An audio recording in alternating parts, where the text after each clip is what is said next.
Welcome, Libra. This is Regina from Pacific Tarot, getting ready to do your July general reading.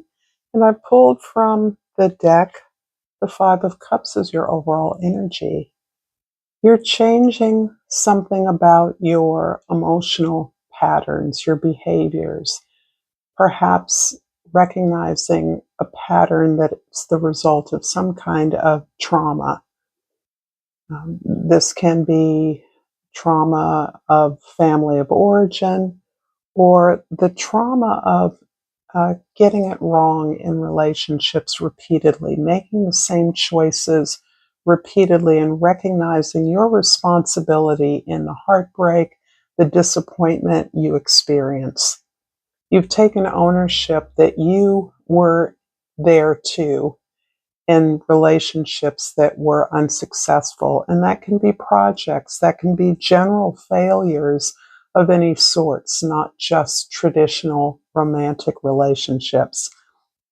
But you've looked at those failures again, and you have just determined your role in the failures that occurred. And in viewing that pattern, you are releasing a lot of emotional energy, of regret, of sorrow, of sadness. You have already determined that this is not what you want. This is not for you. And in so doing, in releasing that, you are establishing and prioritizing your relationship with yourself, understanding that that is the source of any inequality, imbalance that you've experienced in relationships or in your efforts in the past. Underneath the deck, we have the Strength card, which is describing again the perseverance that it has been necessary in order to look at your own patterns, to take responsibility for your actions, to be authentic in your exploration of your sad feelings, your broken heart, to recognize that there is always an opportunity for you to choose something that reflects what you desire. And in some way, you have been deluded about your own behavior in those situations, believing you're choosing something perhaps based on pride rather than on a real mutual deep connection and friendship. I'm going to pull an oracle card, Libra, to kind of get us started here. And the Fire Agate has jumped out. And the key word is creativity. I allow the creativity of my soul to shine through into my world. I love that. Very, very beautiful.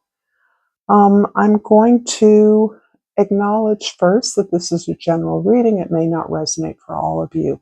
If you're interested in a personal reading, information for that is in the description box below.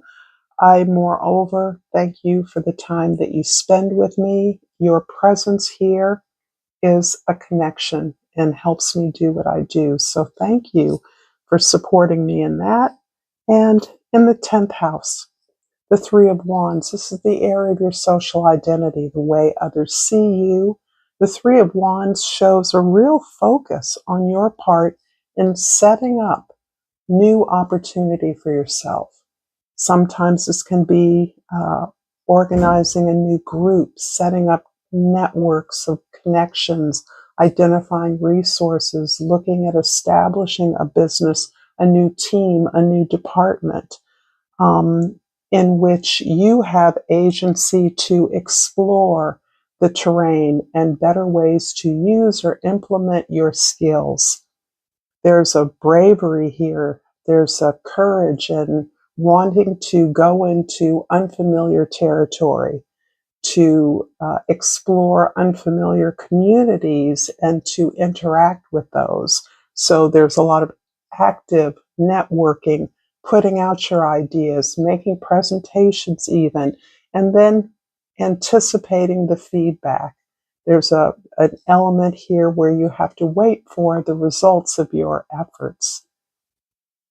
In the first house, the Seven of Pentacles is describing some kind of assessment of where you're at.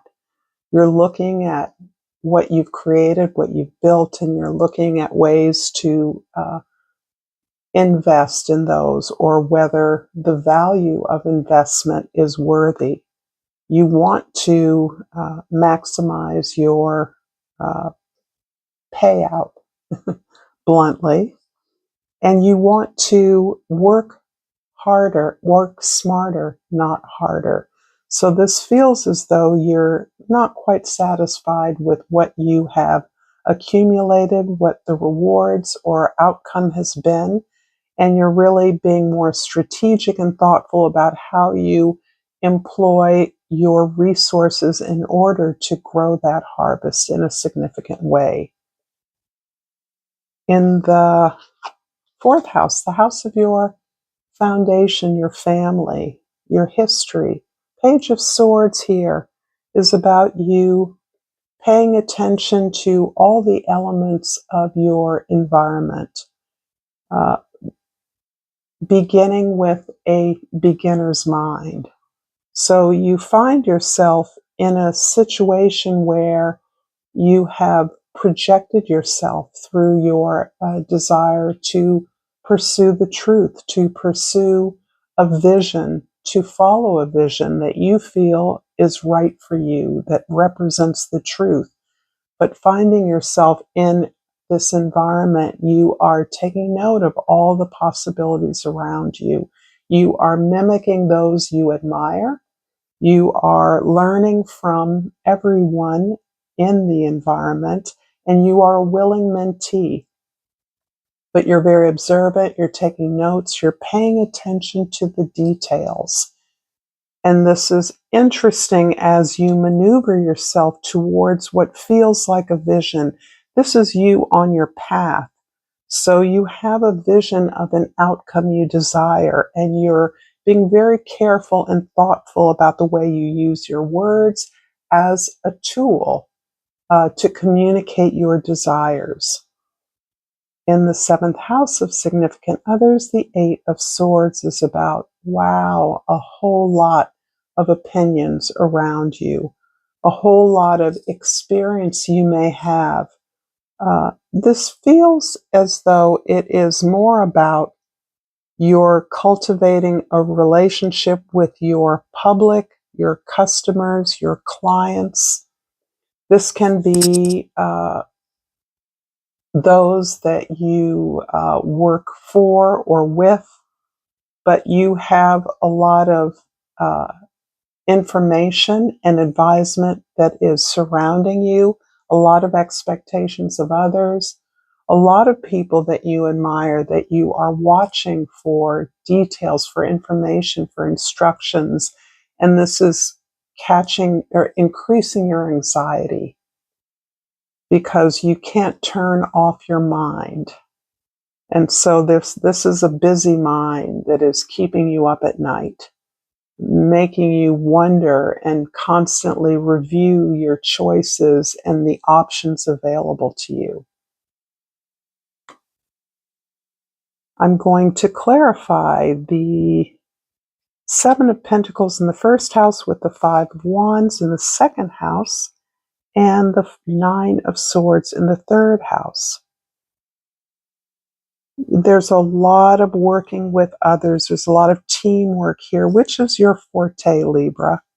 You are adept at facilitating team efforts so that everyone is working together. Everyone has buy-in. And I see that as part of your strategy towards setting up this new project, business, or effort. Building towards this means for you the inclusion of collaborators as peers. There is information that you are actively reducing, getting rid of, divesting yourself of. And it feels like a lot of the scars and suffering as a result of this pattern of relationships, some of which you know and recognize has been baked in from childhood. So this can be with intimates, really releasing this idea that relationships or intimate relationships have to be hard. You have to be the one who suffers. You're the one who feels betrayed. And you're really releasing that whole picture. This no longer belongs to you. You no longer have space for sadness in your life. Not this kind of sadness, this kind of betrayal. It isn't that you no longer recognize heartbreak or failure. You do, but you recognize it on different terms now, your own terms, making promises or agreements or commitments to yourself that your relationships can meet or not meet, rather than investing in something that isn't a match from the beginning. The fourth house, the Page of Swords, is clarified by the King of Cups in the fifth house, and the Page of Swords again in the sixth house. So Page of Swords is coming up a lot for air signs here. And the Page of Cups talks about many things, but in conjunction with, Page of Swords, but in conjunction with the King of Cups, I feel that you have this powerful creative source within you, this strong emotional space that is vibrant, that is mature, that is highly intuitive and responsive to the needs of others, yet is complete within itself.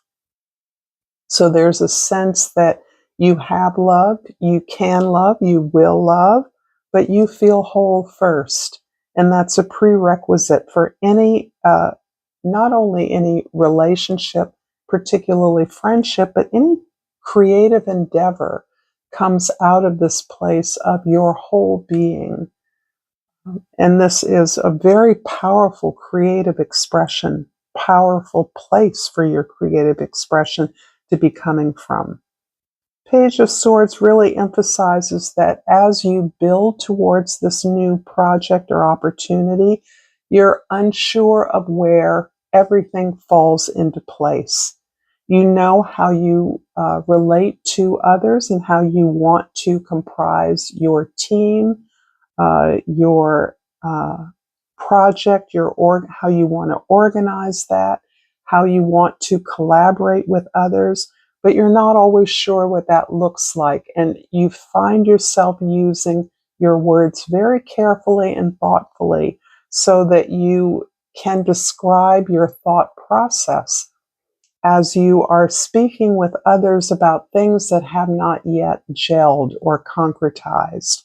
So you're still talking from a desire, a truth, an ideal place, knowing that implementing those principles, ideals, or ideas is the challenge for not just you, but for the team entirely. The Eight of Swords in the seventh house is clarified by the Chariot in the eighth house, and the Ten of Pentacles in the ninth house. Very good. So yeah, I do feel that there is a powerful clarity that is coming to you. This clarity is the result of this self-acceptance that is a result of this looking at patterns, taking ownership of your behaviors and your choices, and then releasing the idea that it has to be sad. It has to be painful. It has to be hard. You will be betrayed. You're releasing those ideas. You're accepting who you are. You feel good about the experiences you've gained, many from relationships that have been broken or that don't work well. And you are putting those aside. You're no longer answering the needs that are customarily demanded of you by others. You're prioritizing your space, your creative space, to do what you do best. And in that way, this focus is really catapulting you into this beautiful, stable, comfortable community with others, of completely sharing resources, of understanding that less is more, of a spirit of economic, a financial foundation that provides you that security and protection so that you can flourish in an environment of trust and camaraderie. This is really beautiful.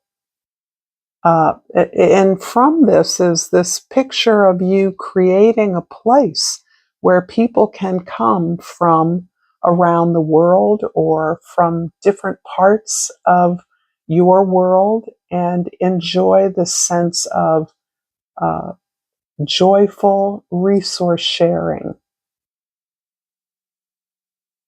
And that's as much as I see, but it is incredibly beautiful. And I see you pulling together a lot of resources and people power to make this a reality. It's almost as though you're creating a community that is stable, that is grounded, that is safe, that is prosperous and abundant. In the 10th house, the Three of Wands is clarified by the Hierophant in the 11th house and the King of Pentacles in the 12th house. Yes. So much of what you're creating and building at this time is modeling for those around you. So there are many who work with you or who want to work with you, perhaps members of your family, friends that are observing what you do, that want to learn, that want to be a part of what you're doing. And they're understanding that you are teaching them something about the way to build community. This is very much about you perhaps teaching concrete skills in a community that you've built. Perhaps you're offering something, you're teaching something in this community. But overall, for yourself, as the logical conclusion of this very grand effort, is a complete sense of having mastered your environment and your resources. The King of Pentacles here is really powerful in that it is about the sense of having done the work, and in so doing, understanding that the work is never over. Not only have you generated abundance, are you generating an abundance, but you're showing others how to generate an abundance. And in that way, the generosity of the King of Pentacles is very much about paying it forward, not about giving things away, but about showing others how to fish. If you know the story, right? You teach a person you give a person a fish, they have a meal, one meal. You teach a person to fish and they'll eat for the rest of their lives. So that is very much the ethos of both the Hierophant and the King of Pentacles. What you're doing is instructing, is creating a blueprint, a model, a plan for building a sustainable, abundant community. I'm going to finish up this reading with an oracle card from the Seed and Sickle deck, or the Seed and Scythe, Seed and Sickle, not scythe. And I pull the Magnolia. How lovely. So I'm going to look this up in one of the books. The number 8, number of success, may be important to some of you. And the Magnolia reads, when magnolias bloom, the flowers come out long before the leaves do. The miraculous flowering gives them an advantage over other plants which are still busy putting out their first leaves. But it's only possible as a result of careful preparation the season before that allows them to beat the trend. If you want to be one step ahead of others, it may not be possible immediately, but now's a good time to prepare for the next season and make sure that you have everything you need to be the first to blossom. If you've enjoyed this content, check out more content here, and until next time, Libra, namaste.